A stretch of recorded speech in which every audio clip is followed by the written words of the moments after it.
for the invitation and for the conference and raising this very vital issue of press freedom. My case indeed will be very easy because if I introduce myself only, it will be sufficing to tell how awful the situation when there is no press freedom. So I used to be editor-in-chief of the largest Turkish newspaper, which is not existing anymore. So it's not even a yellow journal. It's not a mouthpiece newspaper. Even our archives are deleted. So I used to be writing in that newspaper columns twice per week, and now I can't find those articles. And this is the smallest part of it, because some of my colleagues are still in jail. So I am lucky, although I am in exile for 7 years. And of course, even that doesn't describe the situation, because it is not just my newspaper, but 200 media outlets has been shut down in last 7 years, especially after 2016 coup attempt. So Turkey became, once upon a time, the biggest jailer of the journalists in the world. And unfortunately, the guy who is responsible from all those, now we are in the same town. So as victim and the oppressor, and I'm sure now maybe he is lecturing the world about peace, justice, and very good values. So I think, I like to put the relationship between the human rights situation in any country and the press freedom. And it's very, very significant to share that statistics. So Turkey indeed was not that terrible, of course. If those who follow international relations will remember, Turkey was a rising star just 10 years ago, not a long distance. It was a model of rising democracy. It was an economic success story in a very volatile, very chaotic world. It's not the case now. So I'll share two statistics to make your conclusions. How is the relationship between press freedom and the rule of law, human rights, or the justice? So Turkey now ranks 165 out of 180 countries in terms of press freedom, according to World Press Freedom Index. 165 out of 180. And in 2014, now I'll share another statistics. This is also very, very significant.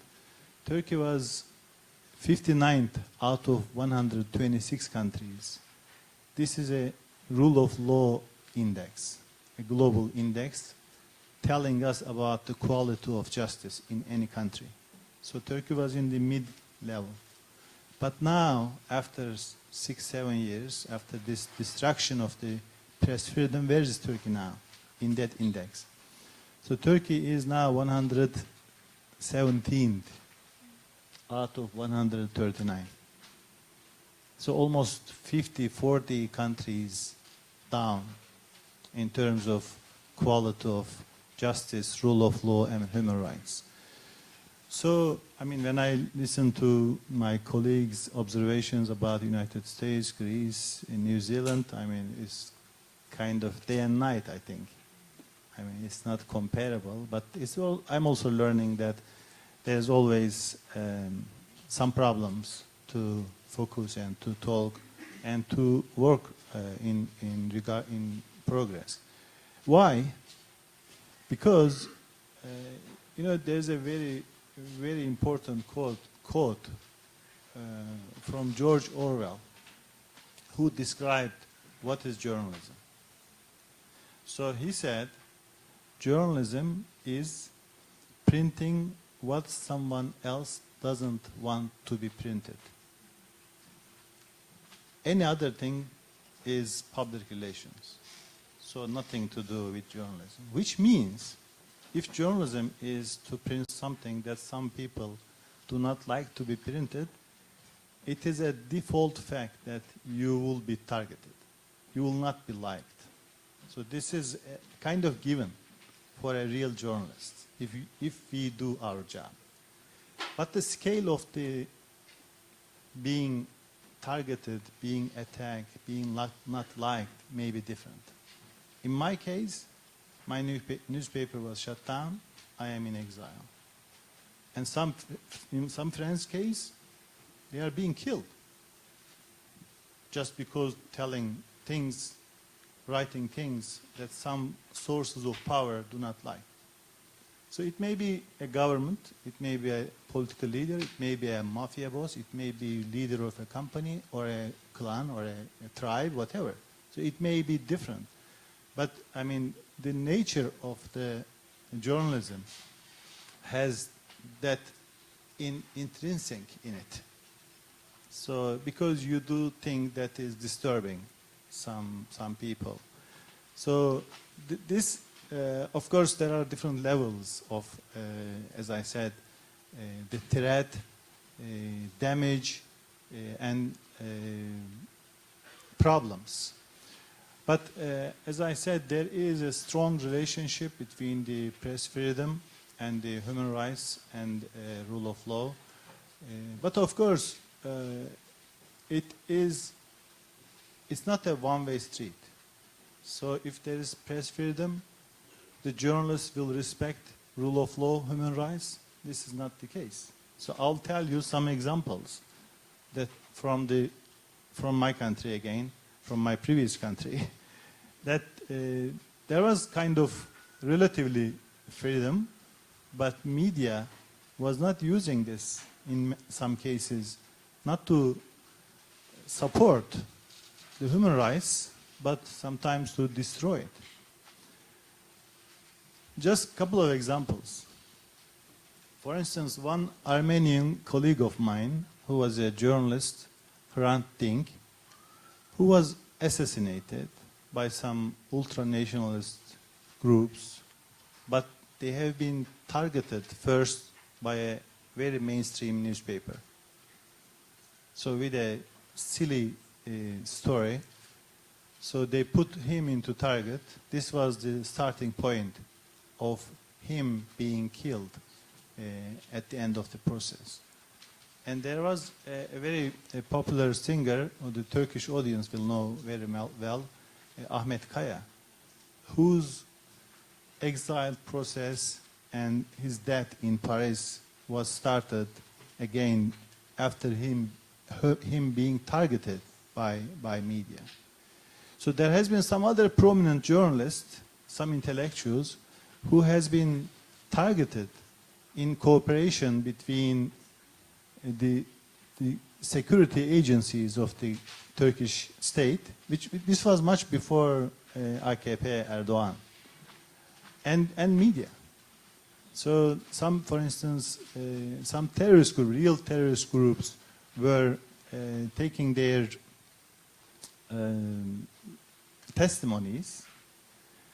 So those security agencies, some secret police, some maybe military, fabricated, doctored some prominent journalists' names into those testimonies, and they lost their jobs and they became targets.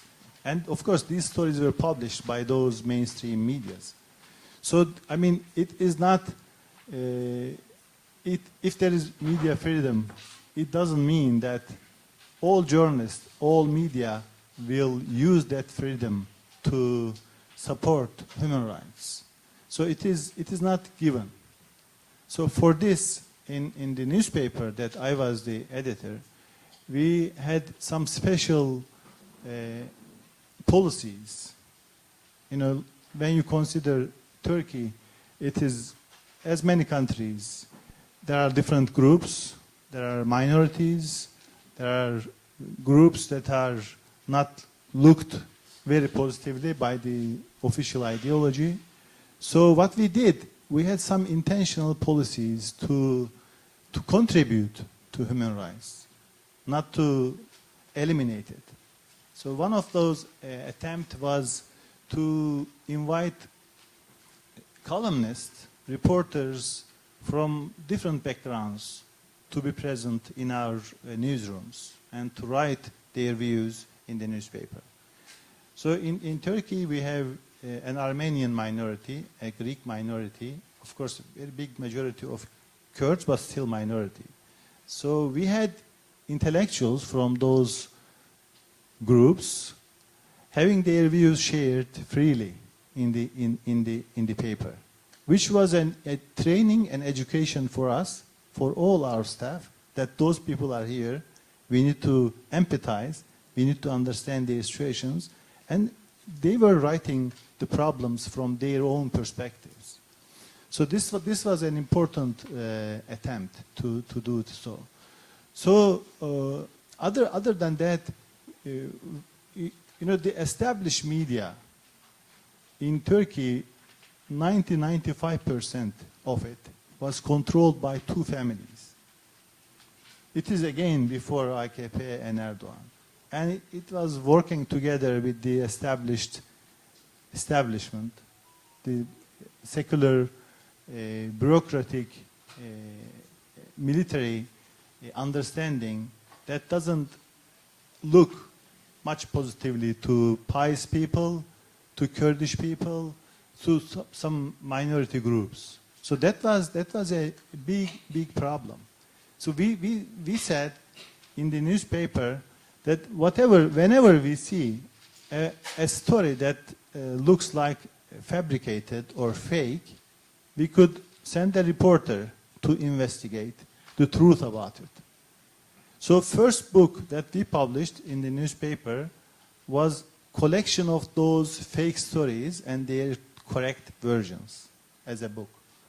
So those kind of things. So my newspaper was compared to some established medias in Turkey, was a recent newspaper, a young newspaper. It was established in 1980s, mid-1980s. But we have newspapers having 80 years of history.